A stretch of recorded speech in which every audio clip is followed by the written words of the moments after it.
We paid $3,500 for this shed and turned it into an amazing tiny house. We're going to show you exactly how we did it. You're going to want to watch this video to the very end. My dad found this $3,500 shed and I jumped on the deal. Originally, I had planned on turning it into a shower room for our homestead, but after seeing its solid structure, I decided to take on a bigger challenge, converting it into a tiny house without breaking the bank.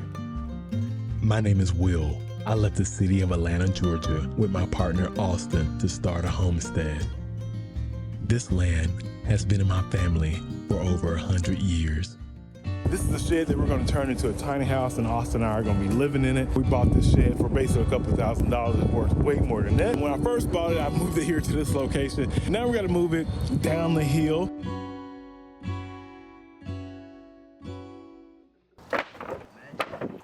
Let's begin the build and renovations to our $3,500 tiny home.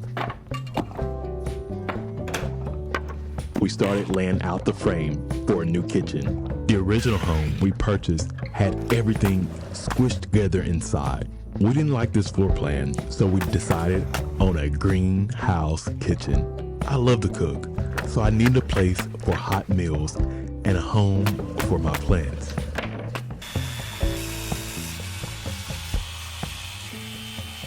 Customizing your home versus buying a home already in the market allows you to appreciate every amount of space. This is my friend Red. He's been a huge help on so many of our homestead projects.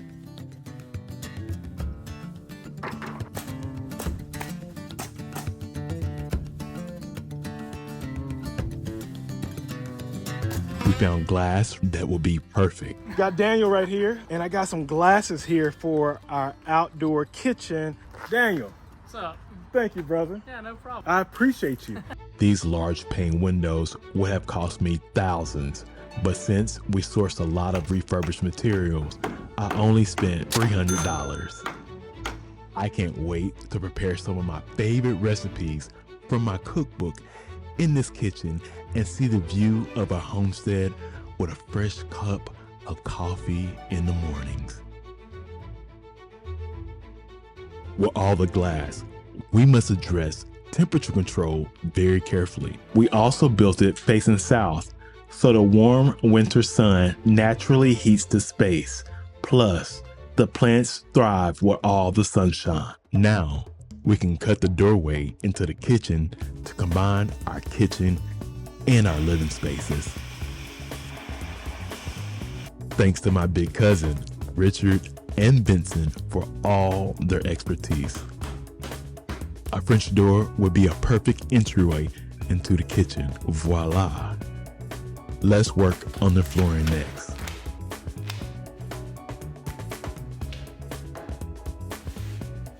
When I first started the flooring, I wanted a simple DIY project, so I used adhesive tile. I shouldn't have did that. It was too cheap. But later on, I changed my mind and opted for a durable floor that will last at least 20 years. The kitchen is quickly coming along, but I wanted to start painting the exterior of the kitchen to get this rich black on the reclaimed wood. I'm sure it'll pair nicely with the floor tiles.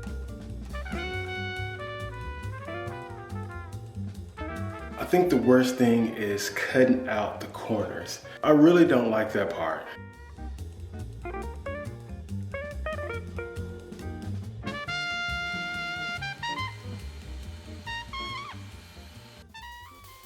There's always room for improvements when building, so I'm making adjustments to the level of our kitchen because we live on sandy loam soil and we want to be extra safe.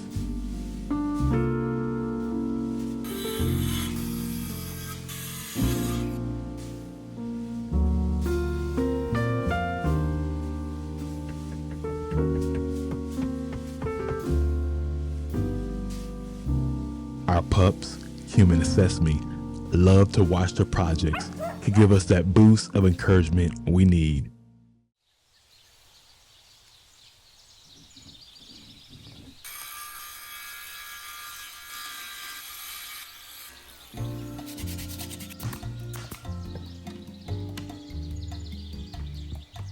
This is my first time building a wall. Cutting out the electrical boxes with my oscillating tool.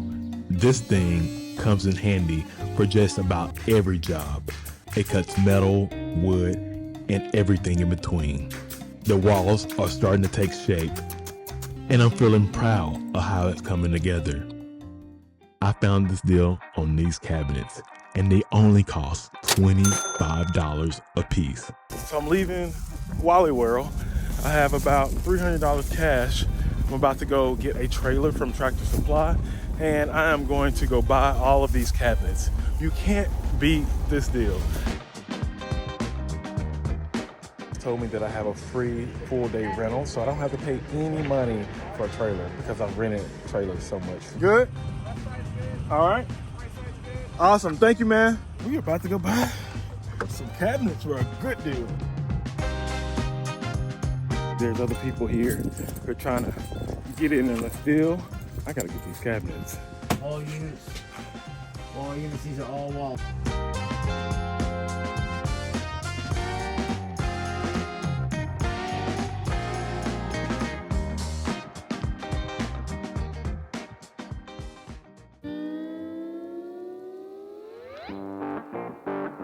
Lifting cabinets gives you those muscles.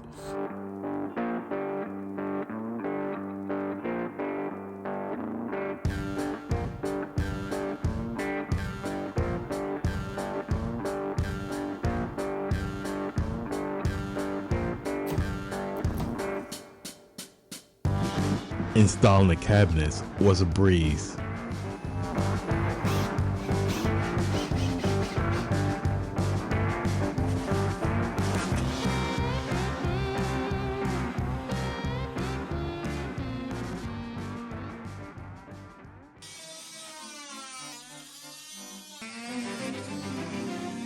I'll call my friend Mike to help with the countertops.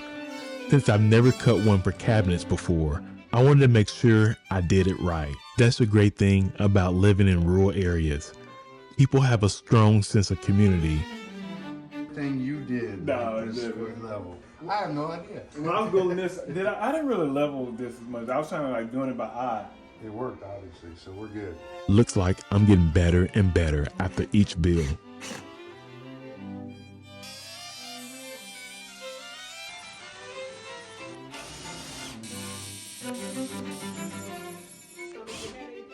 And now for the part I've been waiting for.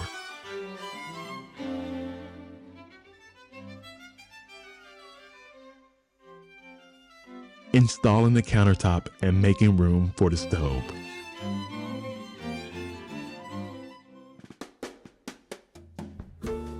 There's something super satisfying about the process of building a brand new kitchen, especially when doing it with friends around you that can help bring your vision to life.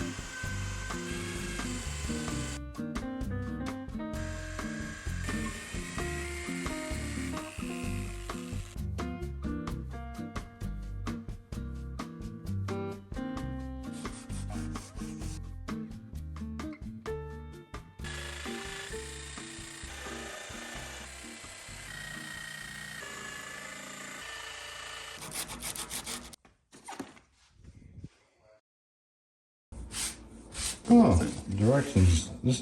Shows you how to cut it out. When installing a sink, there's no room for error. If you cut the hole too big, you could be looking at a few $100s down the drain, literally. So we took our time and made sure everything was precise.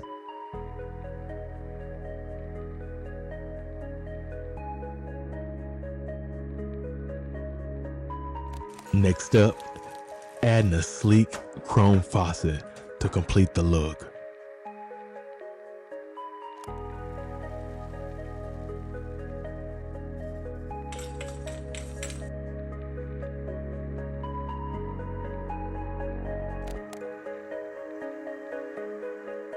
Mike's band, thank you for friends like Mike and Angela. Get, like, share, and subscribe. I appreciate it.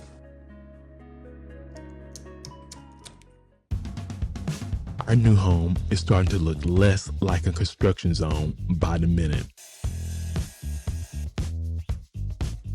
I ripped out the paneling on one of the walls and reinforced it with more 2x4s. To keep the build minimalistic and affordable, we went with plywood walls, which we'll paint later on.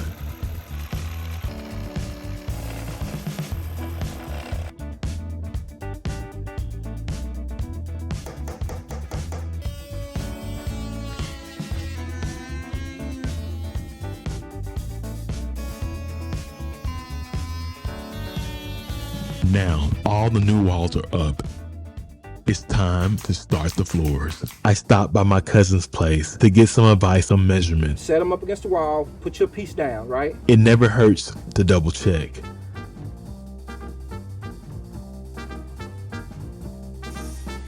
During these busy projects, Austin always arrives at the right time with extra hands and those extra treats. I wonder are those treats in my cookbook? Taste.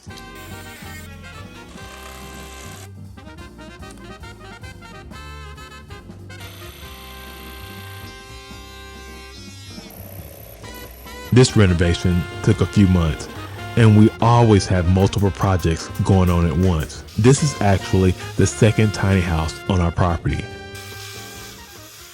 I even went back to add stairs using Mazzata rails. My dad is always around, making sure I get these things right. Love you, Dad. Mazzata offers free, personalized solutions to seamlessly match your home renovation design with their cable railing system. The railing took a few days to install since I did it solo, and our deck is pretty large, but the instructions were simple enough. Honestly, anyone can build this. And the second day, it was so cold outside. Their experts take care of the planning, designing, and budgeting, all at no extra cost. So I finished the first side. It was a little bit of work, making sure that the cables are tight and also making sure that the wire is cut at the appropriate length in order to get the tension on it. Now it's time to complete the long side and the back side. And listen, I'll save you some money. If you're thinking about getting some Mazzata rails, I'm gonna hook you up. Click on a link in my description box and it will take a percentage off your next order. How about that? And we're finished.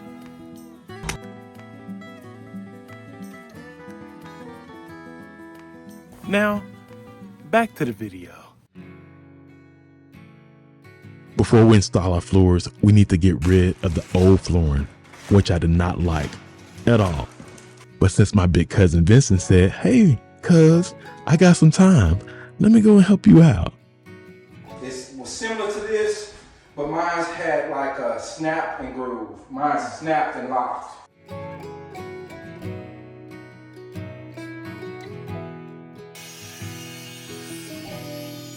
Normally when you're doing a floor like this, a lot of guys get to just running it, just pulling out the box, laying it down. You really want to take them all out the box, separate them in patterns, because that's going to give you the best results.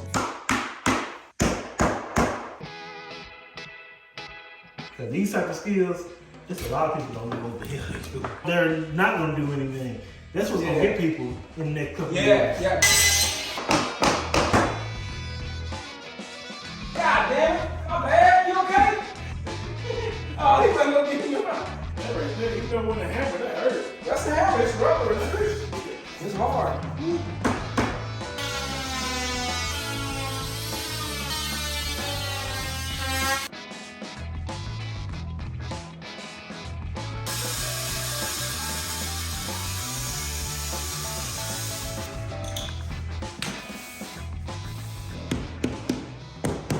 That, my friends, is what you call skills. Skills, my friend. You said you're going to do this for family, right? Yeah, oh yeah. I don't have to pay for it. Oh, you got to, baby. I got kids to feed. Right, you got kids to feed. Instead of removing all the paneling, I had a better idea. Texturing it like you would sheetrock and then using a high quality paint to finish it. I filled all the gaps with plaster. layer by layer until the walls look seamless. And yes, safety glasses are a must. But let's be honest, sometimes you forget to put them on. Okay? For the walls, I'm thinking of a cozy color palette with some brown and green in there. Maybe some blue. I'm excited with the choices I picked and can't wait to start painting.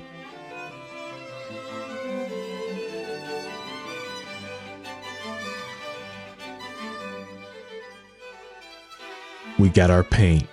Let's head back home.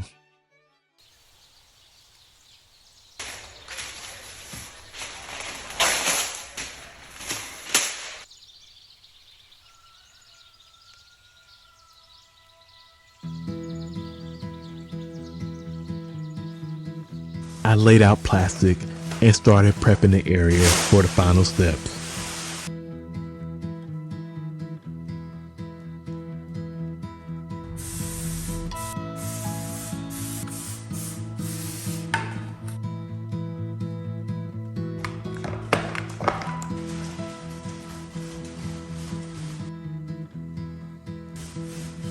We decided to paint the trim this green color here, but after thinking, this is a lot of brown, which is a good color. It's not brown, it's like a tan off cream color. And I thought it would be great to have a really bold accent wall.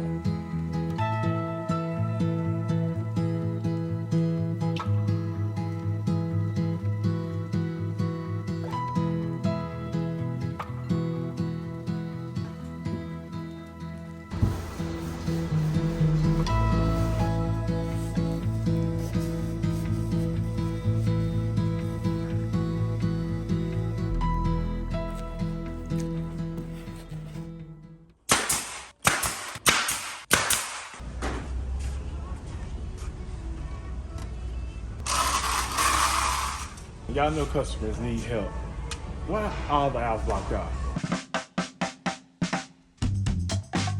Now this is what you call luxury. When shopping for our new couch, I wanted something super comfortable for watching YouTube.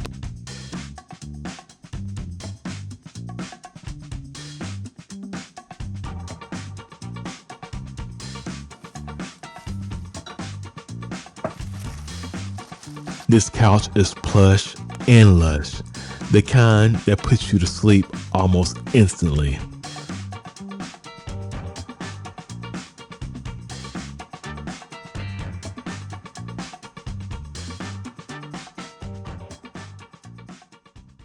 I absolutely love decorating and finding unique pieces that make a home special.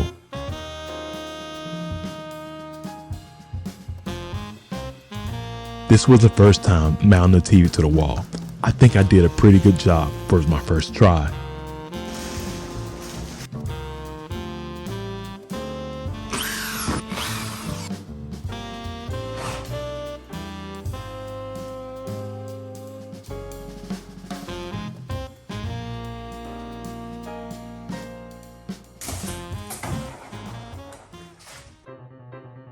We're almost at the final stretch to completing our new tiny home.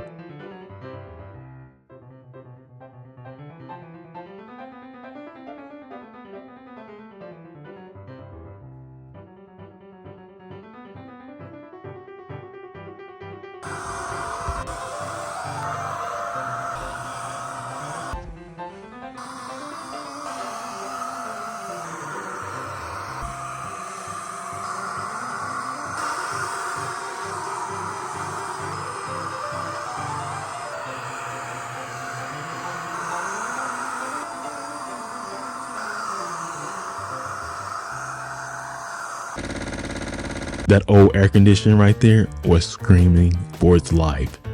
Let's replace it with something new and more updated. We chose a mini split system for heating and cooling. It's energy efficient and perfect for this space. A 1.5 ton unit works just right for this tiny house.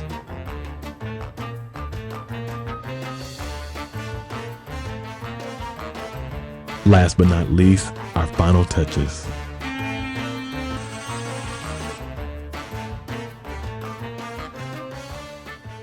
I had some old treated wooden fence panels laying around, and I thought that they'd make a perfect natural underpinning for the house. Welcome to our tiny home. What started out as a $3,500 shed my dad found turned into a fully functional tiny home built with hard work, reclaimed materials, and a whole lot of love. A home doesn't have to cost hundreds of thousands of dollars. With the right tools, a supportive community, and some basic building knowledge, you can do this too. You're probably wondering, oh, where did they go to the bathroom? Or other people say, where did they go to the bathroom? Well, we got that covered. Our open air bathroom allows that sunshine to beam down on our skin, and you can sometimes hear the birds chirping in the morning. It's a way to bring nature a little closer to your daily routine. We also have a composting toilet, which is both eco-friendly and efficient. Thank you so much for watching this video. And if you love this video or these style of videos, comment below, tell me what you think. And also, I think you'll love the videos above as well.